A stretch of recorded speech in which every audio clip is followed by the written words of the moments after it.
Recording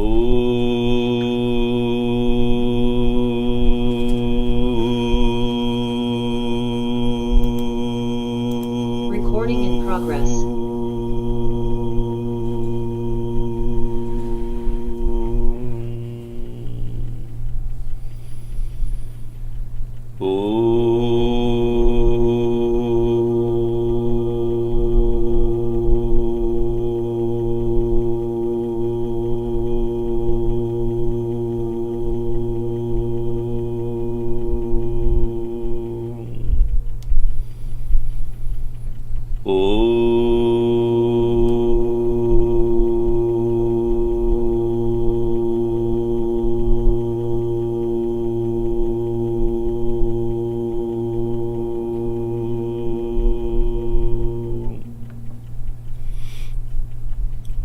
Om Sahana Bhavatu Sahanau Bhunaktu Sahaviryam Karavavahai Tejasvinavaditamastu ma Vidvishavahai. Om Shanti Shanti Shanti. Samasta Jana Kalyane Niratam Karunamayam Namami Chinmayam Devam Sadgurum Brahma Vidvaram. Om Parthaya Pratibodhitam Bhagavata Narayanena Swayam Vyasena Kratitam Purana Munina Madhye Mahabharatam Advaitambritavashinim Bhagavatim Ashtadashadhyayinim Ambatvam Anusantadami Bhagavad Gita Bhavatveshinim Yam Brahma Varunendra Rudra Marutaha Stunvanti Divyaistavaihi Vedai Sangapadakramopanisadaihi Gayanti Yam Samagaha Dhyanavastita Tadgatena Manasa Pashyanti Yam Yogino Yasyantam Navidussura Suraganaha Devaya Tasmai Namaha. Devaya Tasmai Namaha.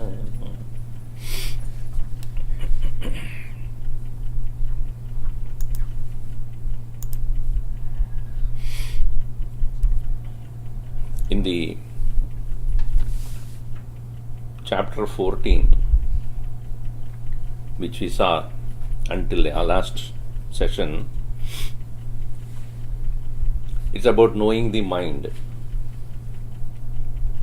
Gurudev writes in his commentary that this section starting from 13, chapter 13 onward, is Jnana Marga or Jnana Yoga. In the first 6 chapters it was Karma, then afterwards followed by Bhakti and Jnana. We all need all the 3 to walk the path towards moksha or freedom. Because essentially we are people of the world who's working. So that is where we start our journey. And slowly develop love for the Lord or love for the reality. So that love for the reality is infused. If it is in the work, then it's called Karma Yoga. Without that love for the ultimate God or whatever be the understanding you have at the time when you are working, because not everybody knows about the highest truth to start with. So, Ishwara Arpita Buddhi, Ishwara Prasada Buddhi, both Arpitam, Karmanam Arpitam. So, the our actions are offered to the Lord, and yat phalam prapnodi prasada buddhya. Whatever result that one gets, one should have the prasada buddhi. Prasada means, it is said very beautifully, what you offer is the food, what you get back is prasad. Right? What you offer is food only. When you are preparing, you are only making a food. You cannot say, I am preparing prasad. No, you are preparing food. But what you get after offering to the Lord becomes prasad. Sing you do, but when you Bhagavan ke liye, when you sing, it becomes bhajan. So in the same way, karma is the same, but when the mind has that attitude of offering to the Lord, it becomes karma yoga. Because others, when they look at you, they may not know. You cannot say, now I'm finished my karma and I'm starting karma yoga. Usme farak nahi hoga. There is no difference at all in doing the action. Its action is the same. But the attitude should be, no, Bhagavan ke liye kar raha hu. So that very buddhi, Ishwararpita buddhi, Ishwararpana buddhi, when it is exclusively only for God, समाज के लिए जो कर रहे हो वो सेवा होता है, भगवान के लिए कर रहे हो तो साधन होता है. एक्सक्लूसिव भगवान दर्शे मत कर्म कृत मत परमः, मेरे लिए आप करते हो तो exclusively, not for the sake of the world. So when it comes to puja or japa, so when that with the offering exclusively to the Lord as a gratitude, as a soulful appreciation for the Lord's presence in life. Oh, bhakti. So that Bhagavan has explained that also. Then comes the next stage of life. What is the difference between the creator and the creation? एक ही है और दो है. Is it like a painter painting a picture? He is not the picture, he is a painter. Kumbhkar कुंभ नहीं होता है. We are making pot. The pot maker does not become pot. Potter is not pot. So religion stops at the point where they do not make these two understand as one. All religions stop at a point of saying, you are a created being, Bhagavan is the creator, world is a creation, Bhagavan is the creator, etc. But Bhagavan clarifies, there is no difference at all. Maya tadamidam sarvam. Everything is me only. Which he demonstrated in various ways. In the 11th chapter, he showed it also. There is no difference between me and the world.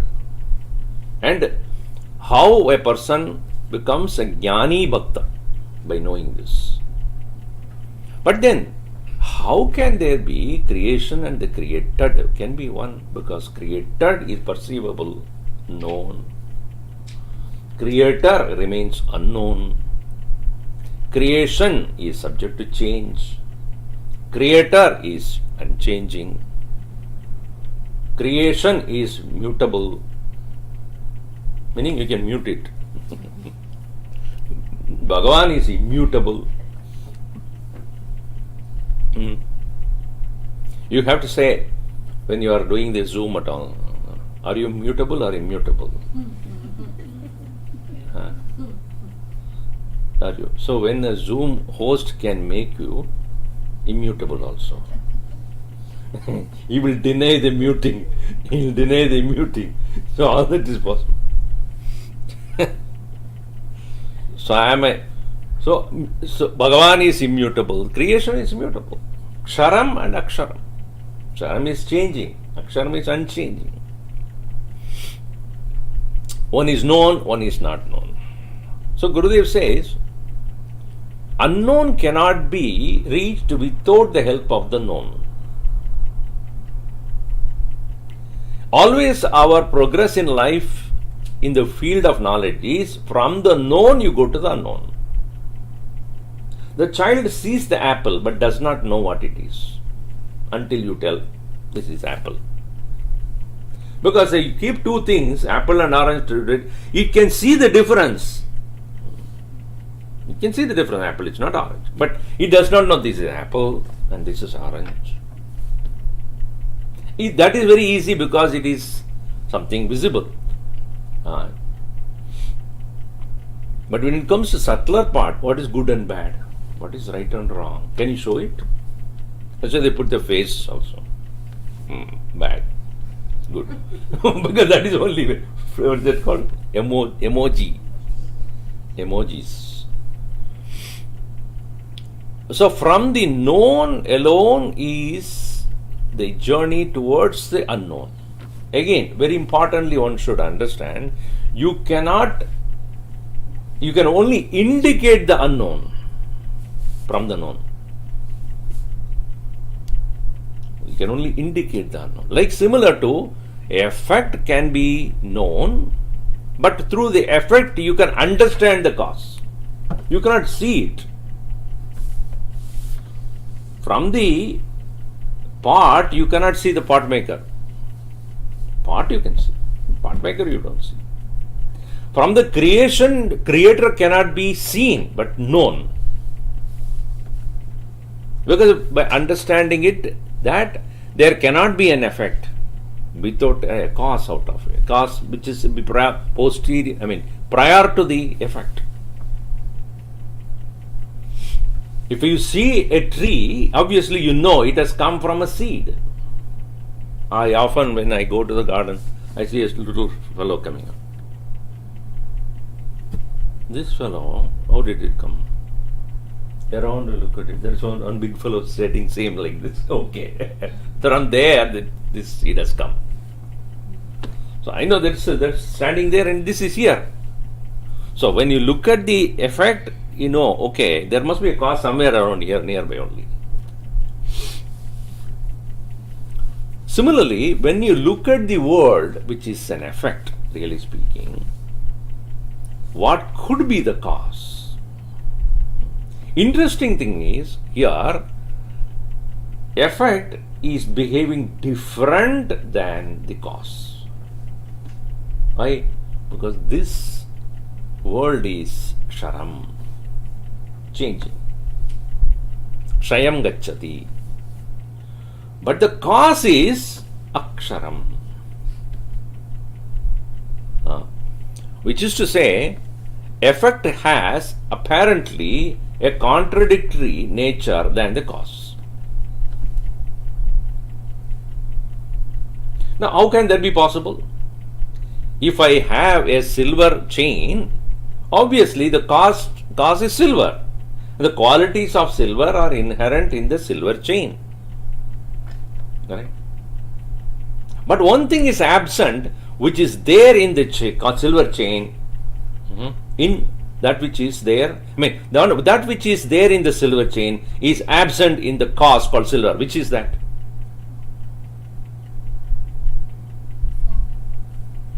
If I have a silver and a silver chain in front of me, that which is there in the effect, which is not there in the cause, which is that? Chainness.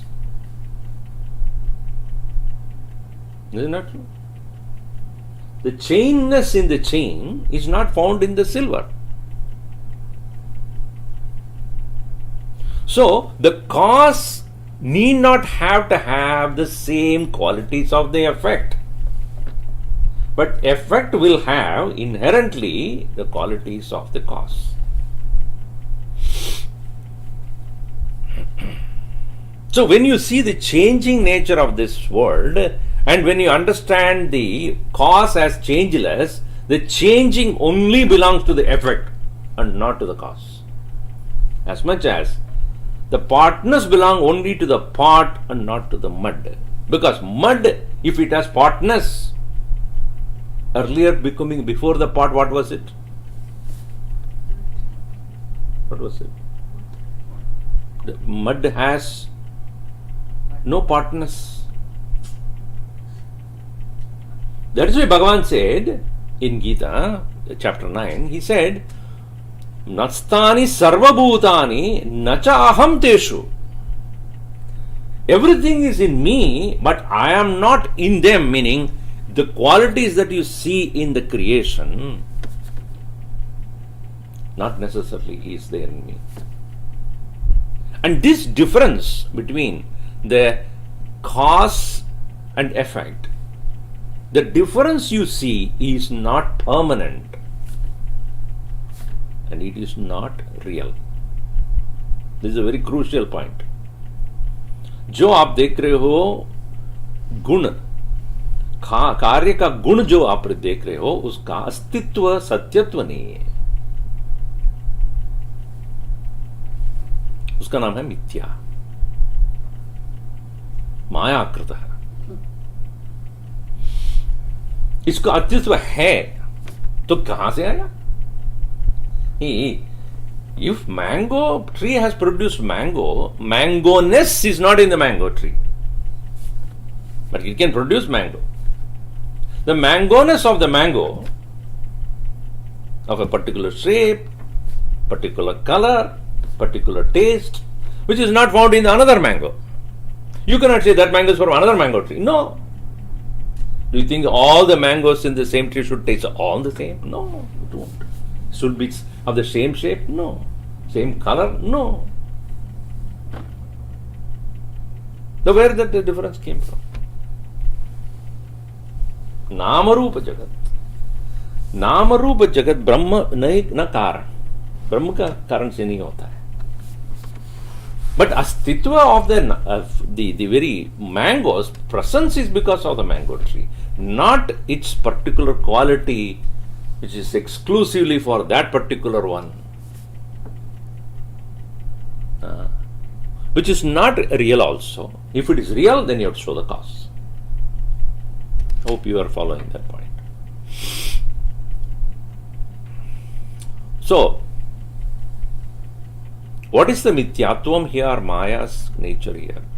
Making it appear, each one of them appear different from each other, apparently. Namachet yamsha panchakam. Is it not? Satyam, what calls? Asti bhati priyam rupam namachet yamsha panchakam. In these 5 qualities of astitva, bhasatva, ananda, of everything, and also nama and rupa. It makes 5 constituents of anything. Aditriyam brahma rupam. पहला 3 तो 3 ब्रह्म का स्वरूप है. नाम रूपात्मकम माया. आदित्रयम ब्रह्म रूपम जगत रूपम माया रूपम ततो द्वयम. So, coming back to your point, Aksharam, the cause. Ksharam is the effect, apparently contradictory to each other. But Ksharam cannot remain independent of Aksharam. Aksharam includes Ksharam. This is the peculiar thing. If you say, this is finite and this is infinite, now tell me, finite is different from infinite? Is it not infinite includes finite? Infinite? Is it not true? Infinite, when you say, these are all infinity. And there is one thing, okay, of course, car infinity I am not talking about. The infiniteness includes finiteness. But the finiteness of the finiteness is not there in infinite. Oh, I hope I am not confusing you now. Not like some people, which is mind, you have to pull the hair out of it. So, finiteness of the finitude is not there in the infinite. Interestingly, the infiniteness of the infinity, you will not find it in the finite directly. So, when these differences only are seen, मैं और भगवान अलग है. Religion comes and stops there. You are created, Bhagavan is the creator, and so you all the time you need to do is what? Remain subservient to the Lord. But Vedanta as a philosophy would say that so-called finitude, so-called limitation, even though you experience it, it's astitvam, satyatvam, hai hi nahi, nityatvam abhi nahi hai. It's not permanent, it is not true.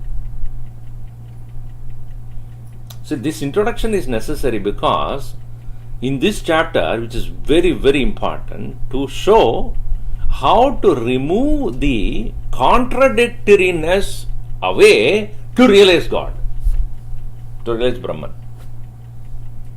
The apparent contradiction has to be removed from our head. Suviruda moolam, Bhagavan Shankaracharya said, Suviruda, which is rooted out. In other words, infinity is not too far away from the finiteness. It cannot be. You cannot say pot is here, mud is somewhere else.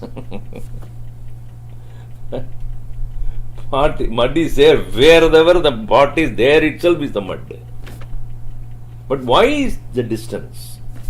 What is the distance there? The distance is you are seeing the contradiction, the apparent difference.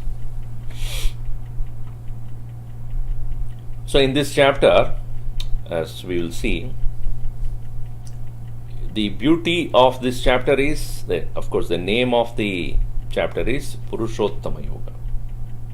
And Bhagavan clearly clarifies that Ksharam is changing, Aksharam is unchanging,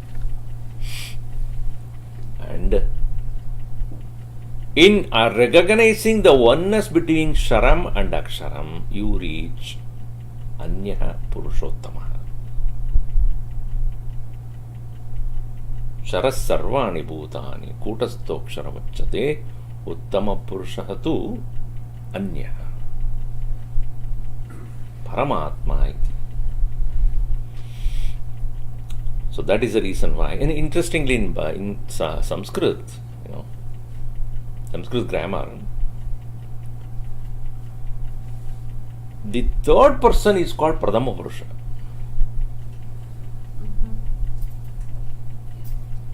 So, who is not in front of me? Somebody. Third person is called Pradama Purusha. And somebody who's front of me is called Madhyama Purusha. And oneself is called Uttama Purusha. Interesting. Tad is Pradama. Tvam is Madhyama. Aham is Uttama. मैं उत्तम हूं. आप उत्तम नहीं, aham उत्तम है. Do not claim yourself Uttama Purusha. English is totally reversed. Yeah, third person. Third person is considered as somebody insignificant. No, ये प्रथम है. I'll tell you why. I was thinking about it yesterday. Why it is that way? Because when you say tat, when you say tat, which just means that. Here, that includes not a thing, not a person, everything. When you say tad, you are not indicating it a particular thing. Everything other than you and me is tad only. Everything other than you and me is what? That. So that day, which day? That day. You, when you say, I am definitely pointing out to a limited individual.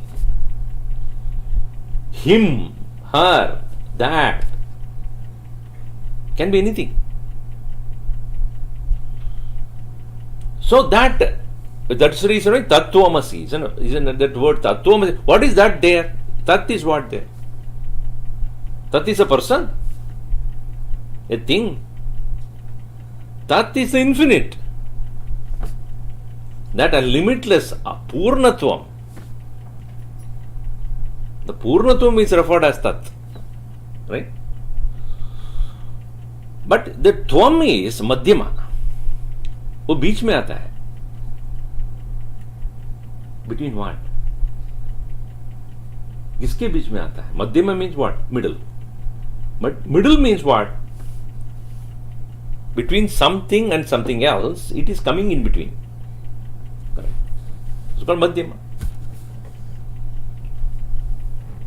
So, when you say Tvam is Madhyama, meaning the idea of me different from the Lord is the one which is coming in between. In between what? In between me and the Lord. Therefore, I am unable to recognize His presence. So don't we say when we are, talking about something, a third person walks in, somebody else walks in. Beach with my mata ho. Don't come in the middle. Don't we say, why are you coming in the middle? Meddling and settling. So here the teacher would point out, Tvam hai na, Tvam. Usko chodna. Then only you become Asi. Then only Tattvam Asi. Tvam, that will become you, will become that. Thou art that. What? You recognize Aham and Tat are one and the same. Tattvameva Tvameva Tat. So that is Uttama Purusha. So Tad Aksharam. Tvam Kshar. Uttam. Because that which is the unknown cause of the whole creation is Aksharam. Tvam means anything idam yatyat jayate. Whatever is now presently seen by me as this is Sarvam Ksharam. Subject to perishing. But understand one thing. Without the presence of Aham, the consciousness, both cannot exist. Whom do I say you and whom do I say that without me, Aham? Aham ke bina. Without the Aham, can you point out as something as this and that? So this Aham, the pure consciousness, without whose presence there is nothing called Tvam, there is nothing called Tat. Therefore, beyond these two is Uttama Purusha. Ksharas sarvani bhutani kutastaha aksharamuchyate uttama purushastu anya. Anya mane contradictory lessness, absence of contradiction. See, what we know is knowledge. What we don't know is ignorance. But both known and knowledge and ignorance are within the realm of awareness. Correct? Do you know what you don't know? Do you know or not? I am aware of what I don't know. If you say I know what I don't know, then you are contradicting yourself here. But the way, that's what we say now, usually, I know what I don't know. You don't know, you are aware. So, I am aware of what I don't know, I am aware of what I know, so awareness is commonly there or not. But does it contradict with any one of them? Neither it will contradict with knowledge, nor it will contradict with ignorance. Because both knowledge and ignorance are uncontradicted by awareness. So awareness is uncontradictory presence. That is why it's called Uttama Purusha. In which both Ksharam and Aksharam both remain. Maya and Mayakrit Jagat. Both will remain in the realm or in the presence of the Brahman. So, now in this chapter, more vividly, Bhagavan will clarify the relationship between Bhagavan and Jagat, God and creation. And also he will find here that the explanation about the Prakriti is beautifully presented with an example. That is where it starts. It's an upside down tree. A tree which you usually see is not the way it is to be understood. So that is how it begins. This chapter begins with that. We'll go into chapter 15, first verse there.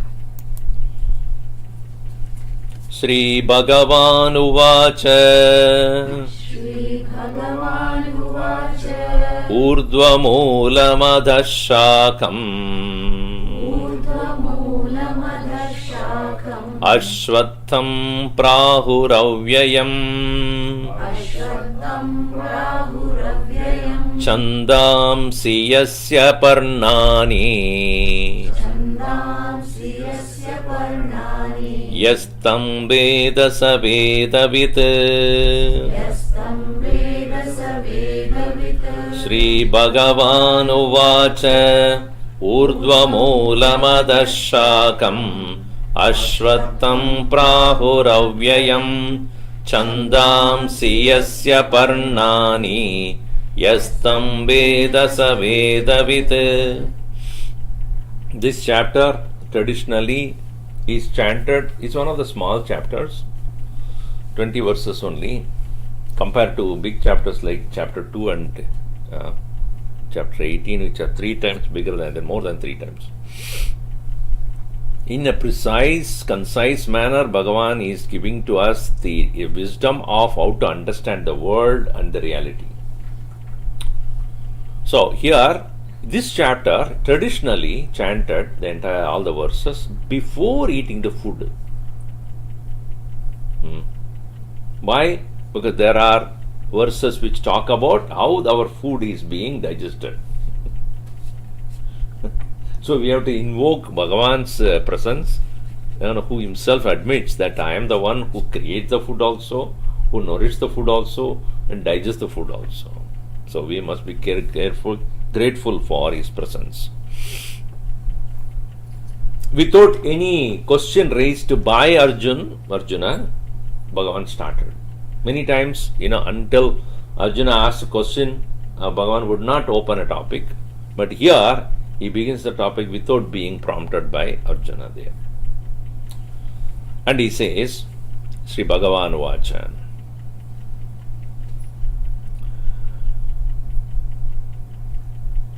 There is this tree called Ashwatha, people tree. Ashwatham, which is having its roots above and branches below. Right? Usually what do you see in a tree? Root below, branches above. No, this tree is different. Urdhvamulam adhashakam. Gurudev used to say he is one of the best public speaker at that time. Everybody would throng and come to, may not be interested in philosophy, may not be interested in religion, but when he comes to a town, believers, non-believers, everybody would be there just to listen to him. Of course, the topic, he will not talk, is not a general one. It is about philosophy. Because of his ability to deliver a message so effectively, so people will come only to listen to how he delivers a message. And his language. I was told once, one English professor in Osmania University, he told his students, English literature students, when Gurudev came into the city, asked them to go and attend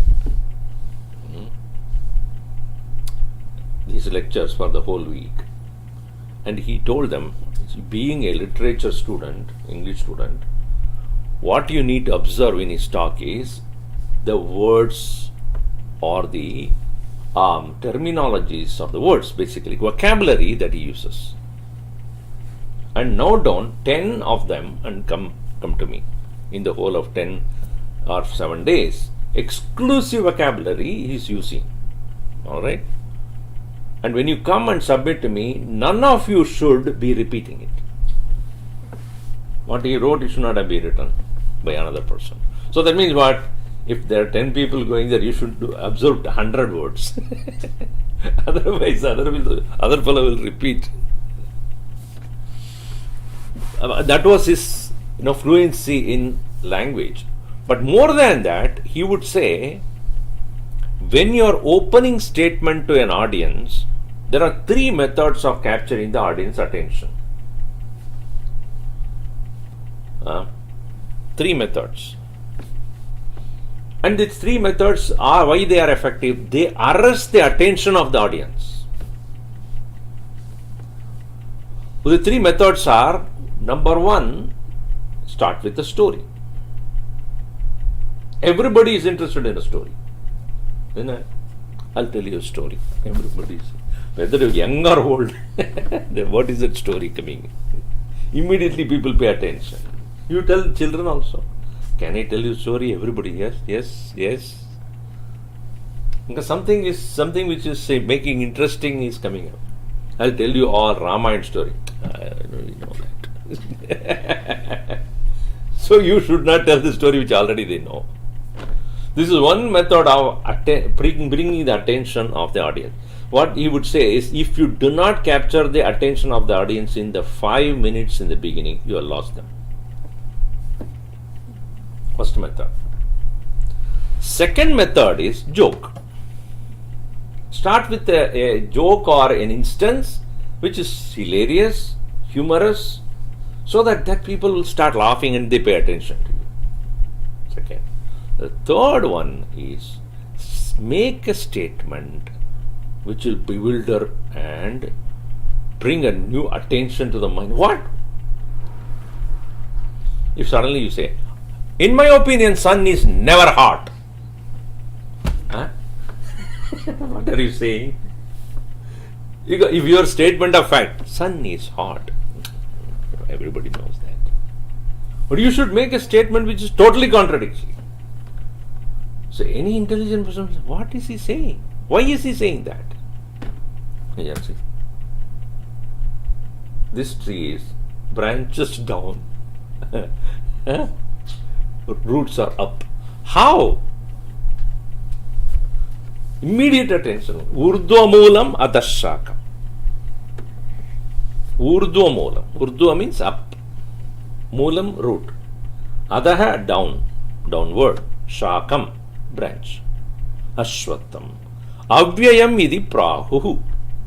They say, Avyayam, imperishable, indestructible. Urdhvamulamadash-shakam ashwatam prahuhu avyayam. Yasya parnani, whose leaves, chandamsi, or the chandas, meters. Vedas, meter means material, it was said to meter the statements of reality which is found in the Vedas. So Vedas are considered as the leaves. Yaha Vedatam, one who knows that Vruksham or Ashwatam, Vedavid Saha. He is a man of wisdom. He has made these kind of statements before also. A wise man is one, while everybody is asleep, he is awake. When everybody is awake, he is asleep. So he is considered as an intelligent person. Sabuddhiman manusheshu. He is considered as a wise man. Wo to theek hai. One who sees action when there is no action. When full of action, there is no action at all. And everybody is acting, there is no action. In the actionless, he sees the action. In the action, he doesn't see action. Buddhiman. So it's such kind of contradiction he makes. I am there. You are in me. Everything is in me. But I am not in you. How is that? So, see, many times he makes this kind of statements. So here he says again, such a contradiction, other than what we usually see, Moolam Urdhvam Shakam Adaha. It's called Ashwatha. Now the Ashwatha tree, many of you might have seen the banyan tree. Huge banyan trees, when it grows, the branches become so big and they start coming down and start supporting the tree, and by going into again back to the earth. So the branches will become roots, and that way it can grow very vast and wide because it can keep on adding more and more of its own branches as roots. But that is not the tree which is talked about here. This tree is not visible physically for you to see. You have to imagine this. Bhagavan Krishna says that do not look for this tree anywhere. You will not find it. It is not there. Narupamasya. Yeah. It is not form. The form is not seen. So what does it mean? It is symbolic. The word Ashwatha itself is very symbolic. Usually Ashwatha means where the horses are tied up. Usually under a tree, because they have journeyed quite long, they are tired, and they are therefore under a tree, they tie it up while the others are taking rest or going somewhere else. But that is not again the meaning here. In Sanskrit, the word Shwa means tomorrow. Shwa. Tha means stays. Swa tishtati. Sta sthanam. So that which stays tomorrow, meaning it is tomorrow also in the same way as today. What is there today will be the same tomorrow, then become Shwastha. That which cannot be the same way as it is today, tomorrow, is called Ashwastha. Meaning what? It's going to change. The way you see a thing today, it will not be there. Here, Shwanastaha means next moment it won't be the same. Not even tomorrow. Very often people ask me, Swamiji, yesterday you said that, and today you contradicted it. Yes. Why? Because I'm thinking. Only a thinking person can contradict. Is it not? Because he understood what I said was not right, and my conclusion was not right. It is said that in a management, typically in a management scenario, if all the managers agree, the boss is not happy. Real boss. The CEO wants the executives not to agree with each other always. If they always agree, many of them are redundant. They are not thinking. If you think in a particular way, and if you are copied by another person, then I don't want you. Right? If the second fellow is only exactly saying the same thing, what's going on between you two? Why are you copying him? Think independently. So, what changes? Meaning, today it is there, tomorrow it is not there. That shows that there is an intelligence and action. If it remains the same, then it is inert. The world is not an inert thing. It's a constantly changing, energetic, what do you call it as, organism. Somebody asked me yesterday and the other day, Swamiji, what do you think about an organization? It is like an organism. An organism is that a part of, our physical body is made of many, many different organisms. And that's why we constantly change. The organisms change. The world of matter is a constant changing phenomenon, and therefore the world is referred as Ashwatha. Such an interesting way of looking at the world. The world is a constant changing phenomenon, and because it is the very nature is constantly changing, not any particular part of the world can be considered as the cause. Effect can change, not the cause. Think about it. Can any part of the world become the cause of the world?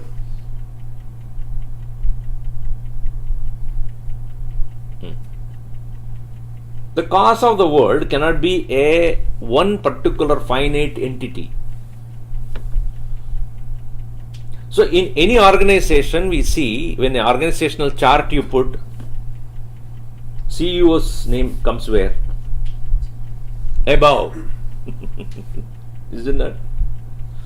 The board of directors, those who are very bored. Then the managing directors. Then the directors. Then the managers, the supervisors, right? And it goes on. But where is as you see, go up the ladder, you will find it is narrowing. 10 board of directors, 20 directors, 10 board of directors, then you have 5 executive directors. Then there's a chief executive, there's only one. So, and without that one person who is the owner, what you call it as the very CEO or owner, let us, without that person, the entire organization will be in trouble. If that fellow decides to close the shop. So, CEO should be always on the top. So, if you look at it in an organization structure, where is the root?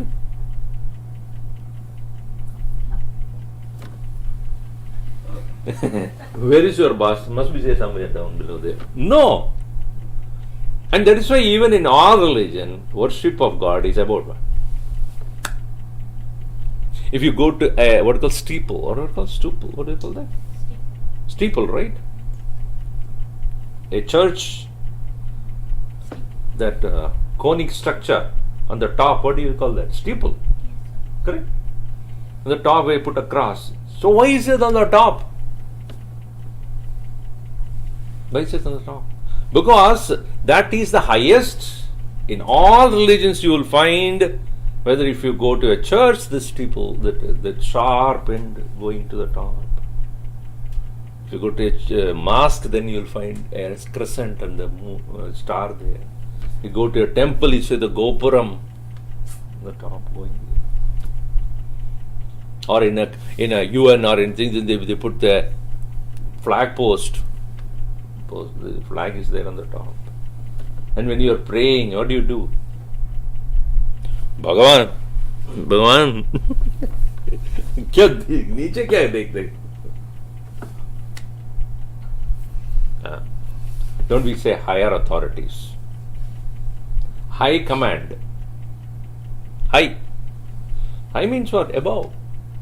So in this creation, who is that or what is that which is considered as a root then? Right? Root is where? Urdhva moolam. If the moolam is urdhvam, shaka can be only down. Atashakam. Atah means coming down. All the inspirations from the top coming down. All the commands are coming from the top to down. Top down. So this very world of things and beings are, variety of them are downward, coming downward, while the root is up there. Urdhva moolam adashakam avyayam. This is what is known as the indestructible. Physically you cannot destroy this universe. Not possible. In this world, anything that is there can constantly change, but they do not disappear. In one condition or other, they will be there. According to the science also, no elements can be destroyed. They are in one condition or the other, it should be there. Let us say, take water for example. Do you think that you can destroy water? You can pollute water. You can dirty the water. But in some form it should be there. What is presently happening is the potable water becoming unpotable. Drinkable water become undrinkable. Not that water is absent. You see, so it's a water shortage. What does it mean? Availability to you is not there in the way you want to use it. Is that not true? When it rains, everything goes to the ocean. You do not have a catchment area to pick up the water for your usage. Not that water is not there. Where can it go? Can it disappear? In the same way, nothing in this world really disappears. But it is not available the way you want it.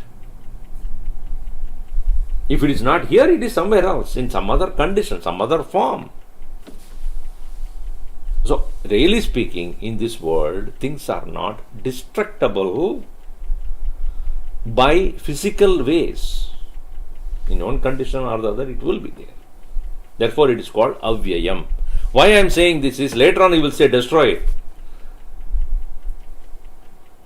And how you should overcome this, it's different than physically going and destroying things.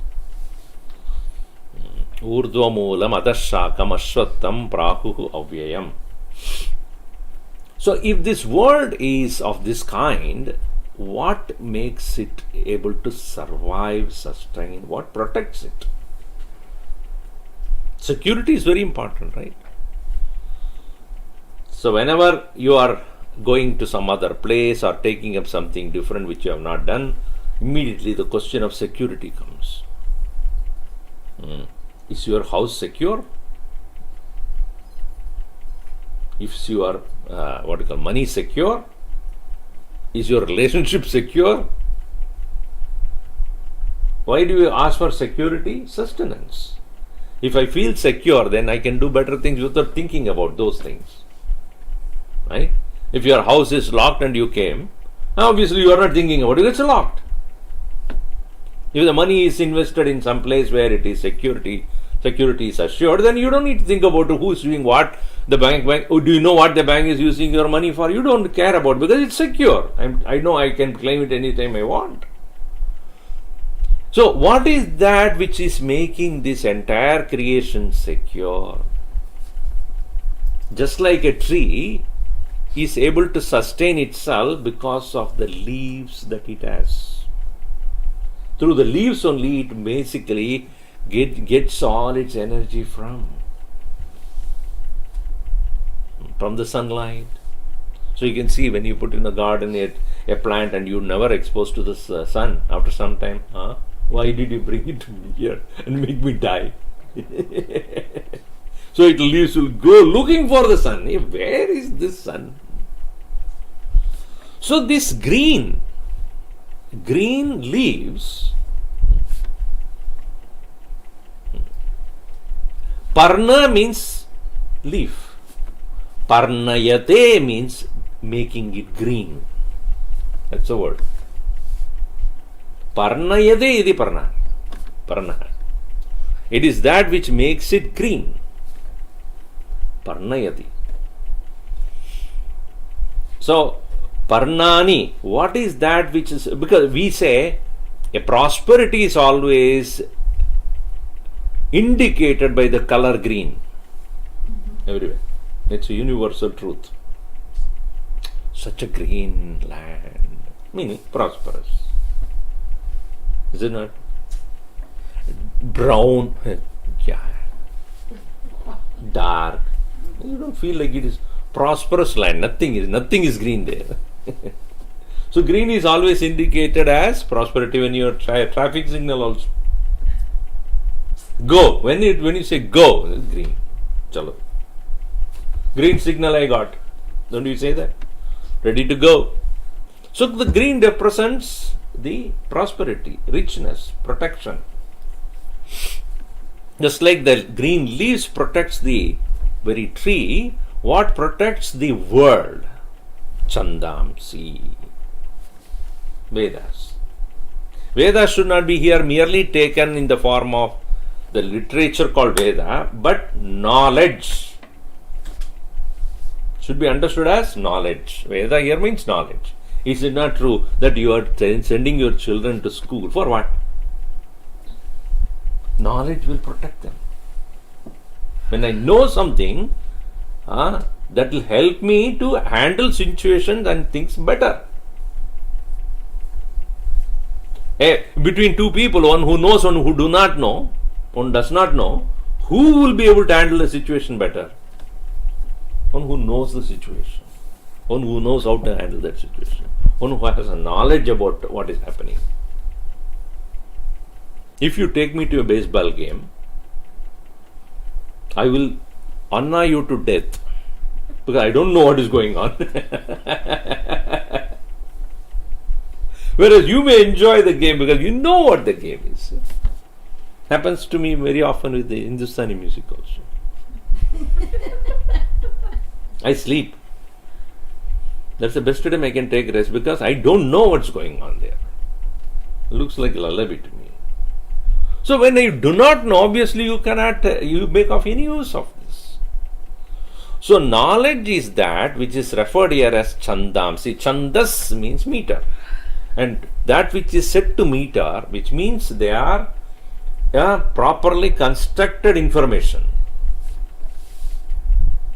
So chandamsi, the Vedas, parnani, yasya. Knowledge is the protector of this universe. If you look at a particular culture or a set of people living in particular civilized manner, that means they are thinkers. Uncivilized will live like a brutes and animals. Everything everywhere. Look at your children's room, then you know what their schools have done to them.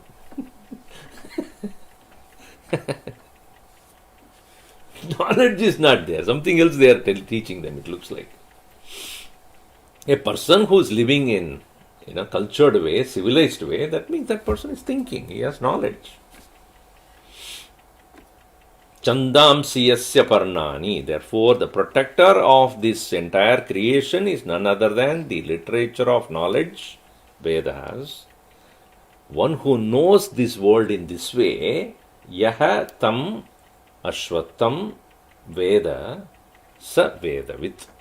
Then he knows. Here, vedavit means not study, one who has studied Vedas, one who is a wise person. Who is a wise person here? Not only he knows this world as a effect, known, but also at the same time he knows the unknown, or he has knowledge about the unknown. So who is the complete man of knowledge? One who knows what is known as well as one who understands what is unknown. He is not the one who is merely looking at the world, but he is looking at the world, why the world is what it is, and how the world is functioning, and what is the cause of this world, where is the root. See, if you go to a temple and enjoy the architecture and come out, you are full. You have to go to the sanctum and worship the Lord. Then only you are complete. Is it not true? For whose sake that the whole building or the whole structure is built? For whose sake? If Bhagavan is forgotten and you go to the temple and come back, so I went to the temple. Oh, very good. Very beautiful temple. Who is the main deity? Is there a need for it? If you have not understood why, for whose sake the building is built. Similarly, known and as well as the unknown. One who knows that is called Vedavit. Vedam Vetti iti Vedavit. One who knows this is called a man of understanding wisdom. So in the first verse itself, such a beautiful description of how to understand the world. The world has its roots on the highest. It's not indicated what it is. Urdu Moolam only is. Moolam, the root is above. And branches below. Branches, he'll talk about what the branches are later on. Branches below means all things, the Nama Rupa Jagat, what you see is the branch. And the whole tree is being sustained and protected by the leaves called knowledge. Chandamsi yasya parnani. Yaha tam veda, one who knows this, saveda. Interestingly, in the leaves of the palm only, the knowledge was written also, originally. Originally, the knowledge was, inscribed into what? In the leaves, dry leaves, which are leaves that are not, they're treated properly, then they are using it as the very document or the, So, Parnani means Vedas are written on what? Written on leaves. So, it's indirectly to point out that those are the protectors. The knowledge that is written on the leaves, they are the protectors of the entire universe.